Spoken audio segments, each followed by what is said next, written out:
Hey, Dave Molenda here, Positive Polarity Podcast. Hope things are going awesome for you. I tell you each week that I scour the world to find some amazing people. And this guy, it's going to be crazy because on one hand, he's MIT, but yet on the other hand, he got me with something that was like so simple. And I want to share that with you before I introduce him. He's an author of this book. And what was so awesome, it said essential skills no one taught you. I mean, we talk a lot on this show about soft skills. We talk about things that you don't get taught in school. You just kind of are, made to assume that you're supposed to understand and to learn this. So we're going to talk to Mark Harshbarg. How are you today? I'm doing great. Thank you for having me on the show. Absolutely. So you're the author of the Career Toolkit. So tell me, what is a career toolkit? These are a number of skills that are going to make you more successful. And this isn't just, well, Mark thinks this will help you. Yes, some of it comes from my having hired and mentored and managed thousands of people and having taught at MIT and elsewhere. But this is based on feedback that corporate America has given universities, MIT and other universities, and this is across all fields, where they're saying we want to hire people who are leaders, who are good negotiators, good team skills, good skills in terms of building a diverse network. We want these skills and we just can't find it because unfortunately universities and other places are not teaching it.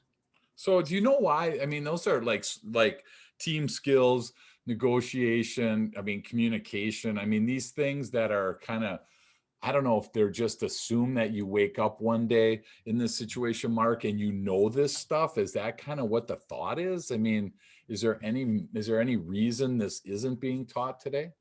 Yeah. And when we think of like networking, right? We've all heard networking is important. I remember hearing that as a kid. Everyone tells you this, but if it's so important, how come no one actually sat you down for even an hour to Right? teach this to you, right? We've had more training in how to tie our shoes Yep. than we have in networking. Although I do wear shoes every day, so that was useful too. There you go. The reason has to do with the historical basis of our education system. Our high school system here in America was created to give basic, almost life skills, right? Okay. Reading, writing, arithmetic. How can you function as an adult?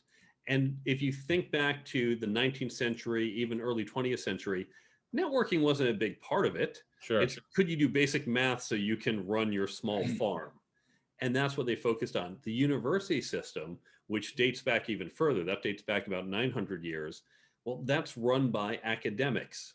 And now I like academics. I teach at a university. Sure. But if you think about it, the departments are run by accountants or marketers or chemists. And what they're doing is they're saying, if you want a degree, you have to take a certain number of classes and prove you have a certain level of knowledge in chemistry. And if you do, we'll give you a chemistry degree. They don't care whether you know Roman history or other Sure. things. We've thrown in a few of that to round you out. Yep. They don't care if you're a good networker. They don't care if you're going to be a good leader at your work. They just say, we're saying you know chemistry. Sure. Beyond that, it's all on you. So Yeah. there's not this incentive and there's no historical drive for that. Well, and it's interesting because you use the word life skills. So when I think of life skills, I'm thinking of team skills, negotiating, networking. I mean, that just kind of all is in my brain. But yet you're saying it kind of came from the reading, the writing, and the math, the arithmetic type of stuff. So, does education kind of modify as you go, or do they? I feel like they're not changing, they're not evolving with the times, and I'm just curious if you're seeing that same thing, or if that's just a blind spot on my side. No, it's very slow, right? Because the reading, writing, arithmetic that they're worried about at high school was just saying we need people with basic competence, and they were fine with that. And if you think about how education works, when you go from high school, where you take a little math and English and history and a little of everything, then you go to school, what do? You concentrate, you focus within a discipline, right? And they'll still throw a general requirement. Maybe you have to take a math class, but they want you to start to narrow and get focused in an area. As you go to grad school, you get even more focused. Sure. And that's where our education system focuses on. We're only just starting to see in the last maybe 10, 15 years where people are showing out $80,000 for a poetry degree and suddenly discover, it's hard to pay back those student loans. And look, poetry is great. I don't mean to knock poets, but it's not going to help you pay back an $80,000 debt. Yeah. So we're starting to make college and look at it as it's an investment, and it's a good investment in our future, but certain fields are better investments.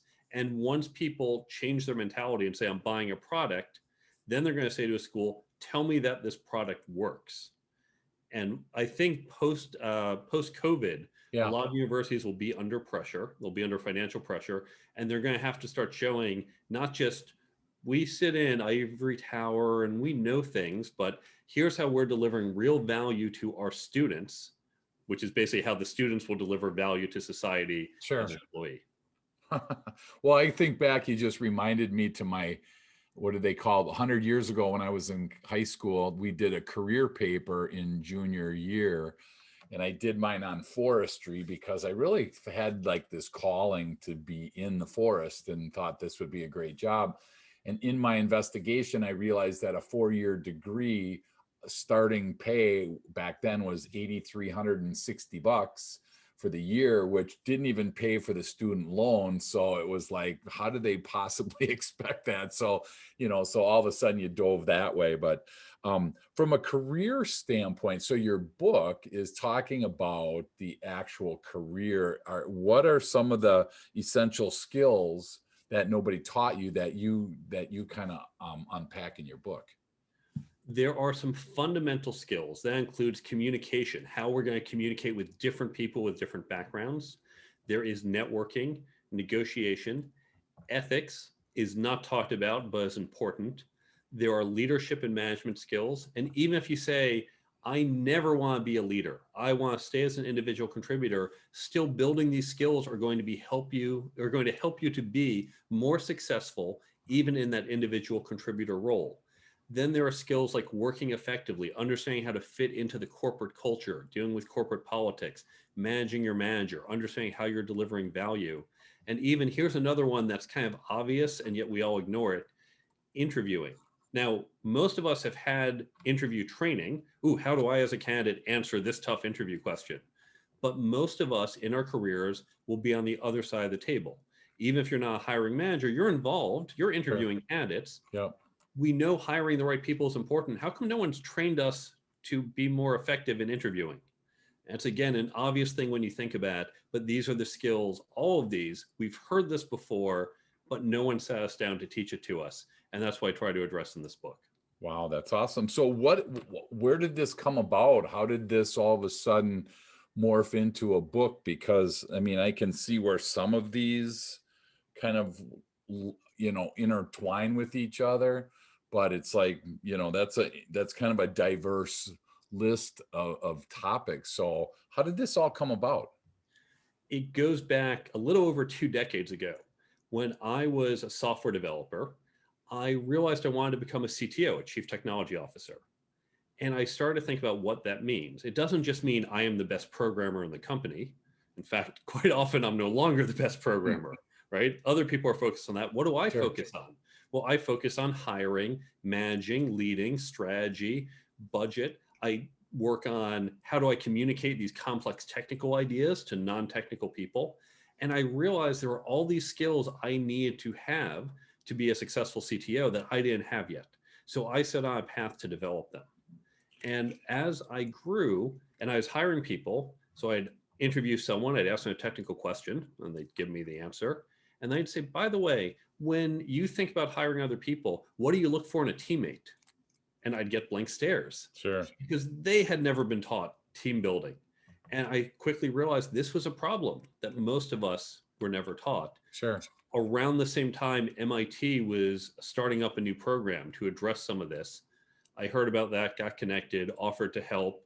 And they said, yes, please come help us develop it. And then they said, please come help us teach. And now I've been teaching there for 20 years. Wow, so cool. So, I mean, I look at these lists and I think these are pretty universal throughout business, right? So let's pick one here. I'm thinking the culture. So I want to look at the culture for a minute. We talk a lot about culture on this show because of the importance of it, the investment that people make. And I mean, every company has a culture. And so some of them are healthy. I'll use healthy and unhealthy, whatever words work in your world.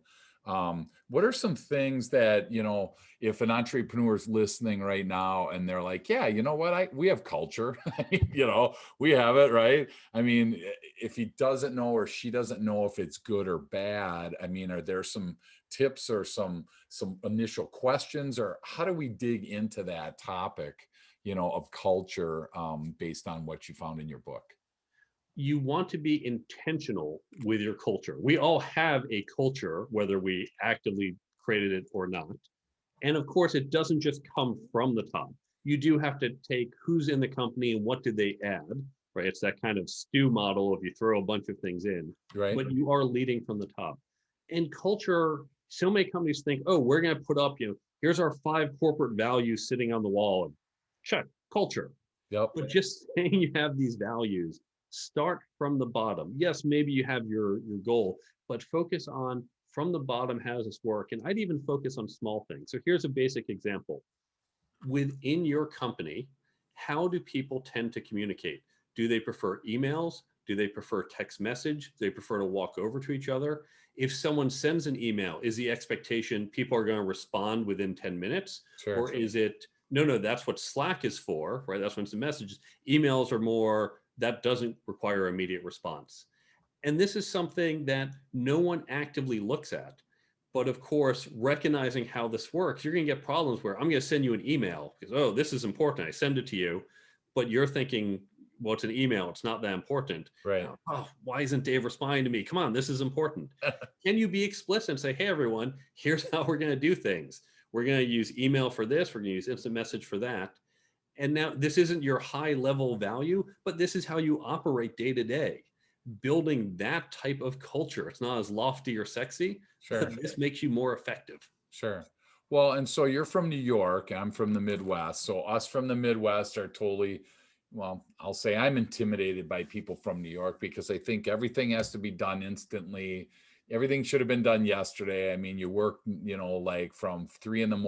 until midnight. I mean, I have all these weird, connotations of people from New York. So, I mean, when you're talking about like intentionality and culture, I wrote down ground rules because I'm like, if you had ground rules, you would know what this is and what this is, from within the office.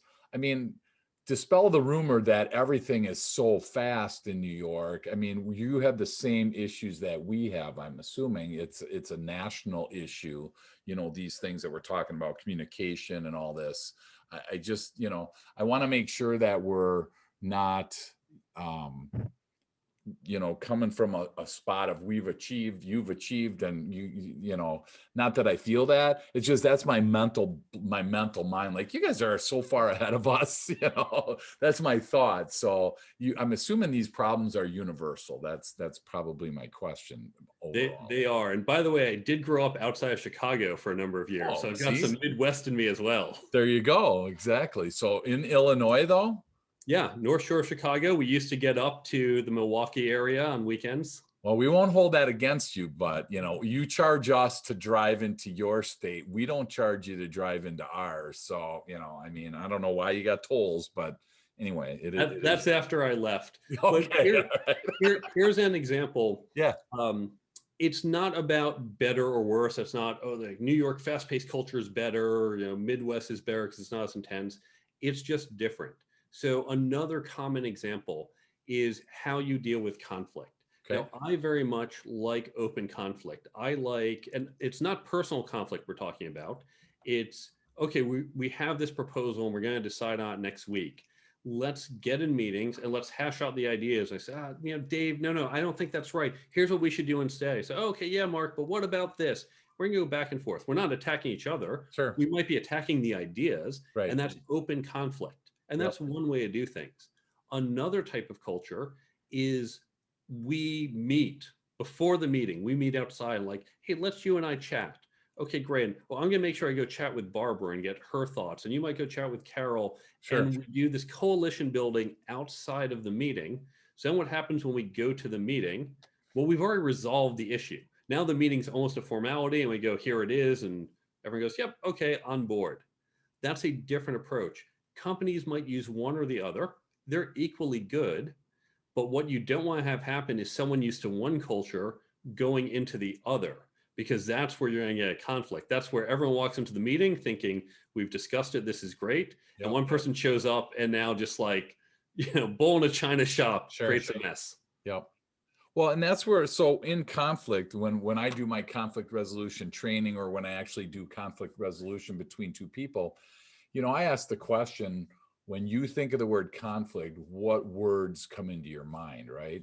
And I tell you what, it's a situation, Mark, where I'm going to say 95 times out of 100, the words that they refer to conflict are negative words.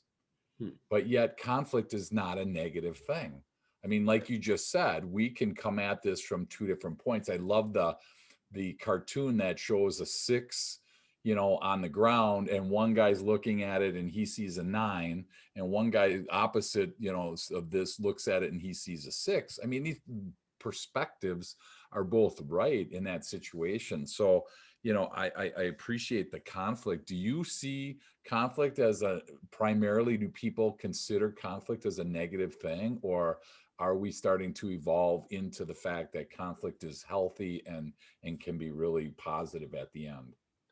I think you raise that good point of it's your perception, right? And do you have this negative connotation, conflict, and there are conflict avoidant people. Right. I like conflict because I see conflict as it's not conflict between people, it's conflict between ideas. Sure. I'm a big believer. Let's put our ideas out there. I have bad ideas all the time, right? And the fact that I'm in charge doesn't mean they're better. So I always tell my staff that's something I actually look for when I hire people. Sure. I want people who are going to stand up and challenge me. Because Yep. if they challenge me as their boss, they're going to challenge everyone. Right. And they're not saying, Mark, you're an idiot. They're Right. saying, hey, I've got a Yep. better idea. And that's what we want to have happen. Yeah, and I think that really comes back into the soft skills, the life skills, because the delivery of the message, how you communicate that message, is so key. You can turn a conflict into, you can either put fire, or how do they say it? You can either put gas on the thing, or you can put water on it, right? And I think a lot of it is how you deliver that message. And it's just like you said, you walk into your team and say, I'm the boss. I'm in charge. You guys all just fall in line. There's not going to be any real question here. Life will be good. Well, life's good for you, but for you're really diminishing the effectiveness of your team. So the other one that you talked about was the team skills. So what team skills are there? A couple that come to mind for things that we can work on to improve our team skills? There are a number. And so I actually talk about team formation.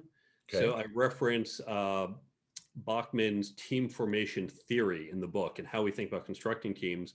But really, all of these skills come together in that if you want an effective team, learning how to communicate with different types of people. We all have different styles. And so we might get that conflict. I might feel like, Dave's not hearing me. He's not getting it. But if I realize, you just communicate in a different style than I do. Okay, right. I need to just think about how to put this in terms that are going to resonate with you. That communication is going to lead to more cohesion and make us better teammates. Leadership is not, there's one person in this position and she's in charge. Leadership is anyone can step up and say, hey, here's where I think we should go, right? Here's the vision, and using influence to get other people to buy into it. On a good team, you don't simply have one leader and everyone else follows. You might have one person with the responsibility to make sure certain things get done, but everyone can contribute and lead in different ways. So all these different skills really come together. Negotiation's another one. Yeah. So many people think of negotiation, that opposition, right? To what you were saying earlier, like, Right. we're on opposite sides of the table. You regularly negotiate with people within your company, and you're negotiating just the way you're going to get this done. Good negotiation skills are going to help with teammates. Yeah, I mean, negotiation should be a win-win, right? It shouldn't be one guy walking away with a broken leg, bleeding to death, and the other person all super excited because they got everything they wanted, and nothing that they didn't have to give up anything. So, but I think negotiation, it's interesting. I mean, this is way off the reservation, but when I have people that can't get along with each other, when I do a conflict resolution and we're trying to negotiate, it's really helpful when they sit next to each other as opposed to across from each other, Yeah. because just that across from each other is such a confrontational way to do it. So, I mean, is that where does that fit in for your research that you've done in this? I very much agree with that. Even in interviews, I will make sure I'm not sitting in opposition to the person. I'll try to sit on opposite side, not opposite, but adjacent sides of a table, right? So Yeah, we're at a 90-degree angle. So it's a sure. little more together. One of the key things is it's in that view. And I do not say your negotiation opponent. I talk about your negotiation partner. Sure. Because for a negotiation to work, both sides, as you point out, have to say, this works for me. Right. And it's that together we have created an agreement we are happy with and is useful to us. So this person, even if you're on complete opposite sides, even if you hate each other, Yeah. it's your negotiation partner because only together can you create that agreement. And when you get that mindset shift and you go from, okay, I'm negotiating against you Yeah. to, Yeah. all right, we're going to negotiate. I certainly want more and more and more for me. I'd like Sure. to get as much as possible, but we're going to achieve that together. And that's an important mental shift. Yeah. And I think if you don't go into it, I mean, sales, negotiation, whatever words you want to use, I mean, they tend to have a winner and a loser, I mean, it's just kind of a mental, if you prep yourself that way, it doesn't end well. And that's where, you don't have to give everything you're selling away for free.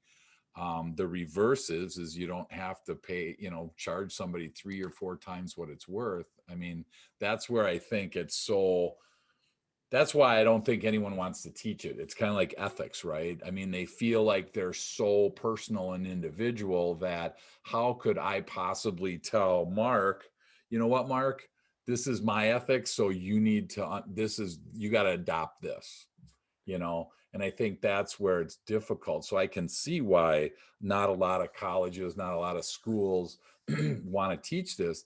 The interesting thing is on the back end, I almost all of the topics that you list, I teach, to whether on Zoom calls or to, companies because they're missing those chunks and they don't have it on their staff. I mean, there's not a lot of times where somebody on the staff is going to say, "Oh, can I next week do a box lunch on negotiation?" I mean, everybody's kind of got their own little way that they do it. So are you integrating these into places like MIT?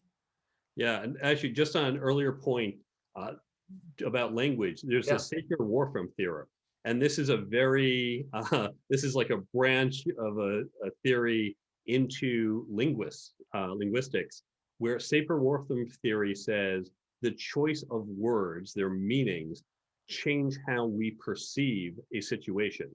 And so, two different languages. The fact that those languages, we have to describe something in a different way, Yeah. changes how we actually perceive the world. And this, for those who are curious about this, the movie Arrival is a sci-fi movie taking that idea and doing it with a very different type of language. But this is an interesting field of study. It's usually done across languages, but I think the same concepts apply within a language. But to the question you just asked, Yeah. this is what we're doing at MIT, right? We're trying to incorporate these skills in the class I teach. And in fact, companies can do this. Now, you're right, they don't have a negotiation expert on staff. You don't need one. You can actually set this up in your organization on your own at low cost. And on my website, there's a free download because the way you need to do this, it's not having some expert come in and teach you. It's about having this discussion. The way we learn accounting or chemistry, you have some experts say, here are the rules, memorize it. Sure. The way you learn leadership, how we teach at MIT, how all the top business schools teach it, we're going to get a bunch of different people in a room. We're going to come together. We're going to talk about a situation and see, oh, you would lead that way. I never thought of that. Okay, Sure. that's different. And I get these different perspectives and it rounds out how I teach. And so I have a free download on my website how you can basically set up these groups at your organization, or if you're on your own, create a meetup group or get other people. Sure. You can structure these groups. You then use content. Yes, you can use my book. You can use other books. You can use great podcasts like this as the basis of your content. And you have everyone read that chapter, listen to that podcast, and then discuss it. It's that discussion that is so important. That's where the real learning happens. Sure. Well, and so you're making a huge assumption, which I want to think about here for a sec, because I love this. This is awesome. I mean, you just said like a leader's going to say, "Oh, great point. I never thought of that." Right? I mean, that's assuming they have a high EQ. I mean, we're assuming that they have emotional intelligence to accept that there is a different way to look at this. I mean, how many times do you run into people in this situation, Mark, that go, "You know what, my way or the highway? You know what, this is the way, the worst 6 words in business, right? This is how we do it around here." Those are like killers, but I think it comes from somebody that's not open. So when you start working with people, are they kind of closed and rejecting what you're saying? And it takes a while for them to open up to some of this? Or are you getting people that are like, they're trying to drink from a fire hose, so to speak? What are you seeing? It's a spectrum. Okay. And I'll freely admit I was that person when I was 16, even 20. This is the way to do it. Mm-hmm. And it really comes down to reframing within their worldview how this fits into it. So I'll give you an example, a challenge we had at MIT. MIT is a great meritocracy, right? We're very much about let the smartest win. Okay. And MIT, unlike other schools, because we're STEM based, we're objectively measuring our students. This isn't you and I both interpret Shakespeare in completely different ways, but yeah, we're both right. Yep. We take a test, you get a 90, I get an 80, you are smarter. Yeah. Objectively. Wow. Not that pressure like more. So we like this at MIT. We like this very objective meritocracy. So networking was a 4-letter word at MIT. Networking was, that's not meritocracy. So if we're both applying for a job and I get it instead of you, you've got the 90, right? Yep. You're smarter. We know this. Yep. You should get the job. And if you just look at test scores, right, you want to be meritocratic, but test scores alone, you should win. And this violates our rules. But let's look at a slightly different frame. The reason I got the job is because I'm best friends with the CEO's son. Yeah. He's known me since I was 5. That sounds really sketchy. On the other hand, the CEO knows I am a hard worker. Yep. I am reliable. I am polite. I am all these good qualities. Sure. And yes, intelligence is one of them, but it's not the only thing. So when we go from just highest IQ or most knowledge of accounting Right. to also people skills and responsibility and other things, then he is taking the best. And it's not that you're not, maybe you are better, but he can't evaluate that as easily. And so he's still choosing the best, but it's a different set of metrics. Sure. And this is a type of thing that people have these narrow views, right? They have a narrow definition. And what you try to do in these conversations is show how if we expand the definition a little, it's not violating your worldview, it's expanding it a little, and you start to open up. And that's the way you want to teach these skills. And that comes from these personal stories, not some authority saying, stop thinking like that. Yeah. Do this instead. Yeah. Well, and there's a ton of entrepreneurs listening that realistically, because I'm in that group, it's hard to open your mind to new concepts and to new ideas. I mean, whether you've been successful or not, whatever's got you to where you are, you're like, hey, I've got this far doing this way. Why would I want to change now? And, I think that's a perfectly legitimate way to do it. Just don't be mad when somebody catapults you and gets the position that you were going for, or if you own a business and you are not growing the way you want. That's why I wrote my book Growing on Purpose, was because I ran into so many people, and still do, that are growing by mistake. There's no real intentionality, like you said early on, if you're not intentional, if you're just showing up and, it's kind of like, wow, what should we do today? I mean, that's, from a business leader perspective, that's probably not the smartest way to go. Right. So when you go into your leadership class, I mean, there's leadership training everywhere right now. Right. I mean, does MIT have something that they've identified as unique or different? Or is it just kind of like the typical leadership training that's out there? Sloan, which is our business school, they have their model of leadership. Okay. And it's slightly different than other schools. But to say that, oh, we have the secret formula and no one else Come on, that's what I want. So just share with us now, Mark, okay, the secret sauce of leadership so we can get on with our life. Wouldn't that be awesome? Yeah, and it really comes to, there are different perspectives. And maybe you look at the Sloan leadership model and say, oh, that makes perfect sense. I want to do that. Or maybe you say, but you like how they do it at Kellogg or at Stanford. And this is why you do have to get those perspectives. And probably you're going to say, it's not, this is the right model. You're going to say, yeah, I like this. Oh, but there are some good points there. Yeah. Right. And you're going to pull different pieces to generate what works for you. And that's why you have to explore and get all these perspectives. And by the way, I want to come back to something you said earlier about growth and intentionality. The number one need for me as a consultant is because some company doesn't recognize that what got them to where they are isn't going to work in the future. The way you close your first 5 customers, that's different than how you close your next 50. That's different than how you close your next 500. The way you manage a team of 5 is not how you manage a team of 25.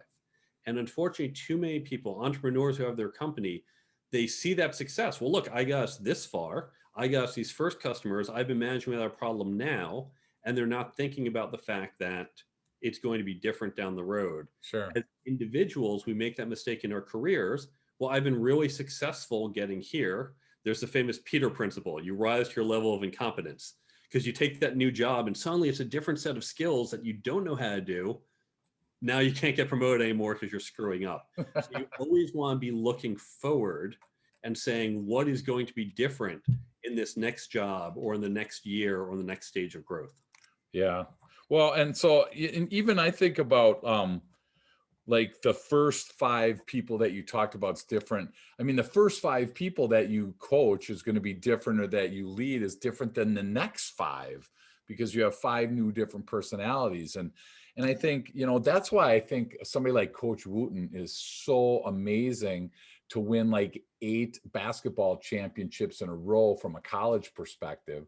I mean, it's one thing to have a Michael Jordan, Scottie Pippen, Dennis Rodman. It's as a core for like year after year after year after year, right?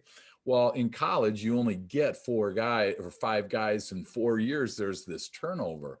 So I totally think that that's amazing to be able to have success with every team that you're in year after year after year when that team constantly changes. So I think that that's really solid information. We do a lot of work with DISC, the personality profiling. And so you talked about communication style. So what is, I'd love to hear, because I look at it from like the pure, I'm going to say people level, but from the fact level, from the higher education level, how does like MIT, not that you're speaking on their behalf, how do they view a personality profile? Do they see the value, or what do they look at that type of situation with? Not only don't I speak for MIT, MIT itself doesn't have one voice. Sure. Because the way one department or one program might do it is different than another. Gotcha. So Okay. answer here, Sure. I will program I teach at. We use the Herman Brain Dominance instrument. Okay. Similar to DISC. Okay. Similar type of approach. You do an assessment, and it's not saying this is your capability. It's saying this is your preference. This is your style preference. Right. Correct. Yep. 4 basic quadrants. And so we look at that, and we do think that it's helpful, even understanding what I say in the book, because I reference HBDI, DISC, Myers-Briggs. Yep. Some people say this is astrology for business. Yep. and others love it. I Yep. say, look, this is a model, right? And if the model works for you, if you say, oh, this is helpful, I gain a deeper understanding, Sure. then great, use it. If it doesn't work for you, don't use it. Go, Sure. don't use the hammer if the saw works better. Right. Yeah, absolutely. And I think, I mean, again, from a sixth grade standpoint, that's kind of how I think on a daily basis. I look at this and think I communicate a certain way. And if you communicate a different way, and I even think of it as from a language perspective, because if I knew Russian and you didn't, and I started speaking to you in Russian, how long would it have been in this situation, Mark, before you had raised your hand and said, you know what, I don't understand what you're telling me?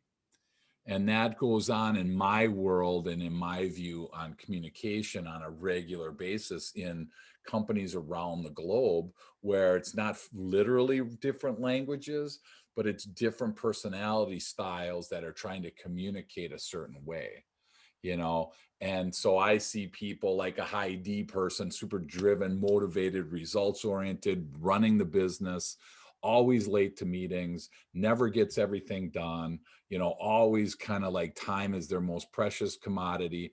And they hire somebody on the team that doesn't share that, and they want the time of the business owner. They need time. They, you know, they are like, oh, do you have a minute? I really have some questions. And the person's like, heck no, I mean, I'm already late, right? You know, and you get these misfires. And then the leader in this case goes home and thinks to, boy, you know, I don't know about that person, right? I mean, there's a problem there. And then the person goes home and goes, boy, I'm just not feeling appreciated at work. So those are kind of the real life things that I see go on, you know, in a regular basis that really hamstrings that communication. So I'm assuming in your world, you how do you how do you help people with the awareness of those different types of personality styles or Yeah, communication styles? you and I have a very similar way of thinking about this. So the example I often give, and it's usually foreign language as well. If Yeah. you're going off to France to give a talk and you're speaking in English, everyone in your audience has to sit there and say, okay, I'm going to translate that in my head into Yep. French. That takes a little mental effort. Yep. That means they have less free cycles to focus on your message, Sure. right?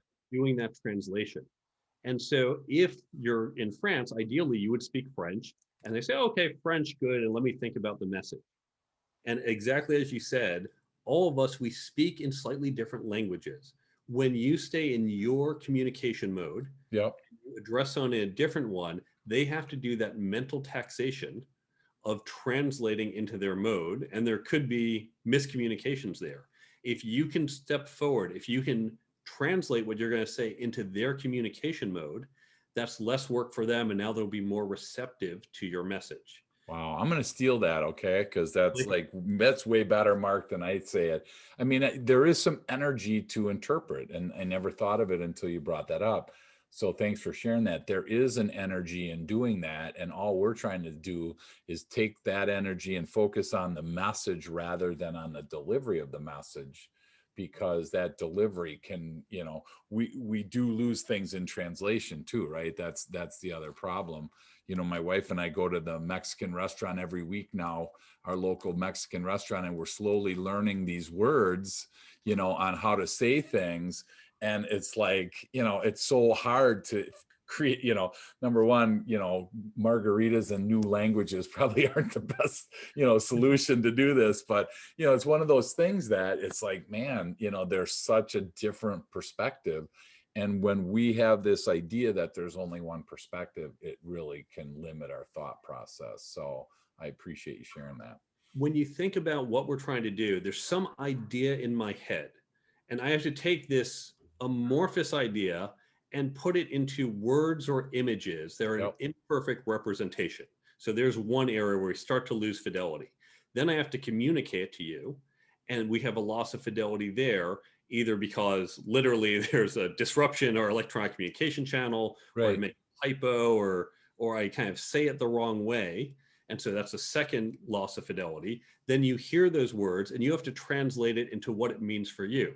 That's a third step where there's loss of fidelity. It's like that game of telephone, except it's going from my brain to mouth to ear to brain. Yep. And so each of those leads to potential confusion or misinformation. So the more I can do to narrow any of those stages, right, by speaking in that communication style that you Yep. prefer, I'm reducing the chance for that communication loss. That's awesome. And I just popped into my brain thinking about when you get the instructions in a box for whatever you're building. You buy something online and you get this instruction thing.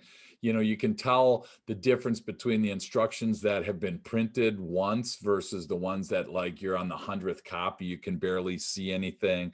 You know, you're spending so much time going, now which screw is this, and you aren't even focusing on building whatever it is. So, you know, I think that that's such a great analogy that we're talking about. So if you're listening and you're struggling with communication, that's why, you know, a great book is the Career Toolkit to help you with that. That's why, you know, guys like Mark and I are here, is to be able to help you with that communication. So thank you. Thanks for sharing that. Hey, as we come in for a landing, I got to ask a couple more questions that aren't even on the list. So I don't even think we got to our list. So sorry about that. But in prepping for today, you are involved with, or were involved with, tracking criminals in the dark web. So for guys like me that like crashes and accidents and love demo derbies, you know, there's like a side of me that I don't get, but it's like, it's there. So like when I see tracking criminals in dark web, I'm like super like curious about that. So fill us in on whatever you can legally share with us. Sure. The first question is typically, what is the dark web? Yeah. In the dark web, it's areas of the web that are not easily accessible. Some people call that the deep web, Okay. or more likely it's using other technologies like Tor, right? BitTorrents. These are other protocols other than HTTP. Never heard of it. Google doesn't go and index these. So if you Okay. do a Google search, it's not going to come up. That's why it's called dark. Okay. And the dark web isn't inherently bad. Okay. The analogy I use, it's like a dark alley. A dark alley isn't bad, but if you're going to do a bad thing, Sure. you're probably doing it in the dark alley. Yeah. So Right. a lot of criminal activity, terrorists and cyber criminals, they hang out on the dark web. Okay. And it's not unlike the regular web. There's a lot that goes on. There are marketplaces, there are communication channels, discussion boards that people are talking about buying and selling drugs, viruses, as computer viruses, Wow. planning terrorist activities, planning attacks, selling tools. It's all illicit. Yeah. And so the company I was involved in, we did intelligence gathering. So Okay. they're all trying to stay in the shadows. And we were gathering some information that would get sold to our corporate customers or government agencies, who would use it to better prepare their defenses. Because if you know what the attackers are doing, easier to prepare. So corporations would prepare defenses.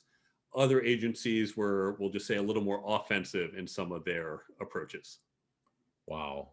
So that's the dark web. So then you got involved in the tracking part of it as well? Well, we would track down who these people were, what they were trying to do. Okay. And that made it easier for, if you know someone is planning an attack, it's easier to prepare to defend it. If you know they're going to come at you this way, if you know they're trying to do something, that's how you plan your defense. But government agencies, of course, use the information we provide with additional information they had to actually locate specific groups, individuals, and practices and shut them down. Okay. So I'm sure you get asked this question all the time. How did you transition from that to the career to the career toolkit? This ought to be interesting. I got to hear this transition, because there's, in my mind, there's like, they're the complete opposite. So fill us in on that. Well, this comes from my background. I have a couple degrees from MIT, including my graduate work in cryptography. So that's cybersecurity. Okay. And I kind of have my primary career going up into traditional startup companies. Okay. So building startup companies, becoming a CTO, and working in some cybersecurity companies. And as I mentioned earlier, when I was interviewing people, I discovered they couldn't answer these non-technical questions, questions about leadership and teamwork and communication. Sure. And I realized they were less effective. So I started to develop these skills and wound up helping to teach that class at MIT. And it's always been a passion of mine to help people. For me, helping others with their professional efficacy makes me happy. I'm very sad when I see someone who has potential and they want this next job, they want that future dream job, or to start their own business, but they just don't know how. They miss out. We as a society miss out on all their potential, all the Sure. value they can create. So I like to help people. And so I wound up getting involved in the class at MIT. I've actually done this in other ways at other universities and some nonprofits as well. And then I really thought I was just going to write up a couple notes for the class. I thought I was writing 20 pages of notes. Yeah. 20 pages became 30, 50, at 100 pages. I said, maybe there's a book here. Sure. And then decided, all right, I'm writing a book, and finished Sure. it out and got published. Wow, that's awesome. So you like working with people, and I mean, I think what I like about what you just said is there are people listening right now, that want to launch a new venture. They want to start something up, but they do not know exactly where to go. So if that's you, this is your opportunity to reach out to Mark, because, I don't know about you, but I would value some time with a guy that's done it before. I always ask people ask me, what kind of credentials do you have to coach? And I look and I say, basically for me, I started a company from $0, built it up to 10 million in annual sales, sold it. And then now I'm on my second or third time of doing these businesses. So if you want a brain surgeon that's read everything that there is, but never did it, versus somebody that hasn't read it but has done it hundreds of times, that's up to you, whichever one works best for you. I just am the one that never really read it, I just did it. And in this case here, Mark's done it and read it, so you got the best. He's way better than me, in this case. So if you're listening and that is something that's kind of gnawing at you right now, just get in contact with him, and we'll find out that contact information in a couple minutes. But one last question for you, and then I'm going to let you go. What's one thing that most people listening today wouldn't know about you that you feel comfortable sharing? There's a whole bunch, but I would say it's that I was a championship ballroom dancer. Oh my gosh. I was Well, part of the MIT ballroom team, which okay. actually was one of the top teams in the country. I used to go all over the country. I went to the national championships for 7 years. Okay. I competed in ballroom dancing. Oh my gosh, how cool is that? I just not too long ago, Sarah Schwab was on my show, and she's in the ballroom dancing as well. So it obviously must be there's you either like it or you don't, right? I mean, I think and you're either good at it or you're not. I mean, I watch it and I think, oh my gosh, it's just amazing. And then I think in my mind what I would look like doing it. And then I realize that, some things are better left not done. So, that's so cool. I'll share with you when I began, one of the reasons I wanted to start doing ballroom dancing is I thought it would make me better at kind of club dancing, right? Going out to like nightclubs. I was young. I thought this is where you go to meet girls. There you go. I was so bad at dancing. I used to dance off time to techno music. Right? How bad do you have to be to miss the beat on that? I was horrible. But ballroom dancing, it's very structured. Sure. So it's easy to go, okay, this is, I step here, here, here, practice it over and over. Okay. That's how I became one of the top ranked dancers. So Wow. even if you are bad at dancing, if it looks fun, you too can really become an expert. You can look decent after as little as 6 months. Oh my gosh. But wait, there's more. If you buy right now, we'll throw in 6 months of free dancing classes for you. That's so cool. Thanks for sharing that, Mark. So if somebody does, want to learn more about your company, wants to learn more about the career toolkit, what's the best way for people to reach out to you and get in contact with you? The book itself, of course, can be bought on Amazon, Barnes and Nobles, even through your local bookstores. But you can go to the website, thecareertoolkitbook.com. And on that website, you can learn more about me, more about the book, follow me on social media or a contact form. There is a free app. It's in Google and Apple stores, but I have it linked from the website. And so it has a lot of tips from the book. Because I know when I read a book like this, I go, wow, what great advice. And then you forget it 4 weeks later. Sure. Yep. Or you learn about networking, but you don't carry the book with you when you go to a networking event. Yeah. Oh, wait. Page 14 says what I got to do. Hold on. Exactly. Real good networking opportunity there, Mark. Just blown, right? Yeah. So with the app, you don't even have to open it. It will each day pop up a reminder. It's like a daily affirmation, but with a tip from the book. So that helps reinforce the lessons of the book. Or you can open it up right before that networking event or negotiation and flip through it to kind of refresh what's going on. Wow. And then, of course, there's all the other resources I mentioned. So all these other books that I referenced in mine, if you want to go deeper, other websites where you can learn more about some of the topics. And there are some free downloads, including how you can create this peer learning group within your organization or with just others you know from different organizations, so you can advance your own understanding by listening to podcasts like this and then how to have an effective discussion about them. Wow, that's great. Well, thank you so much. Again, I apologize. I didn't get to my list, so I'm going to probably ask you back and we'll get to the list this time. But there's just so much good stuff here, Mark, that I appreciate you sharing all this information with us. And, you know, I'm glad that there's guys like you that are watching out the dark web, because guys like me, I don't even have a clue what it is. So, nor do I want to know. So I'm not even going to Google it because there's really nothing there from what it sounds like. So, thank you so much for all this. It was great information. I took a bunch of notes like I always do. And again, I appreciate your time. Thank you for having me on, and thank you to your listeners for listening. Awesome. Enjoy your day.